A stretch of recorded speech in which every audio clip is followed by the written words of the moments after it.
మీద ఇచ్చిన వర్కే. అది ఈ గవర్నమెంట్ చేస్తున్నది ఏం కాదు. బీఆర్ఎస్ గవర్నమెంట్ ఉన్నప్పటి నుంచి మా దగ్గర ఆర్టీఐలో 2017-18 నుంచి డేటా ఉంది.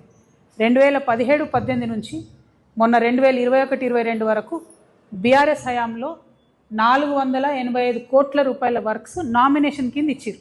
అంటే ఏం లేదు, వాళ్ళు ఎవ్వరు కూడా మళ్ళీ సర్టిఫైడ్ కాంట్రాక్టర్స్ కాదు, మొత్తం ఆ 17 నుంచి ఇప్పటి వరకు ఇచ్చిన వాళ్ళు కూడా అదే ఒరవడిని కొనసాగిస్తూ ఇప్పుడు వచ్చినటువంటి రేవంత్ రెడ్డి గారు కూడా 2 సంవత్సరాల్లో 1148 కోట్ల రూపాయలను నామినేషన్ బేసిస్ మీద ఇచ్చేసారు.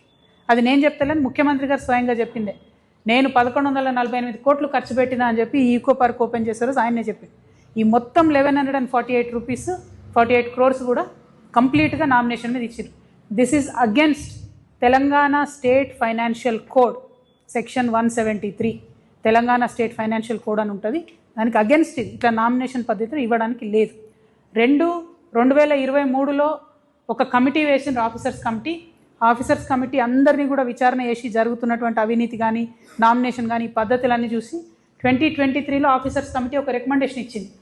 టెండర్ వేయకుండా ఇట్లా ఇవ్వడానికి లేదు, నామినేషన్ బేసిస్ మీద ఇవ్వద్దు అని చెప్పి ఆఫీసర్స్ కమిటీ డైరెక్ట్గా రిపోర్ట్ ఇచ్చింది. ఇంతవరకు ముఖ్యమంత్రి గారు ఆ రిపోర్టుని పట్టించుకోకుండా దాదాపు 1148 కోట్ల రూపాయలను నామినేషన్ పద్ధతిలో ఇవ్వడాన్ని మేము తీవ్రంగా ఖండిస్తూ ఉన్నాం.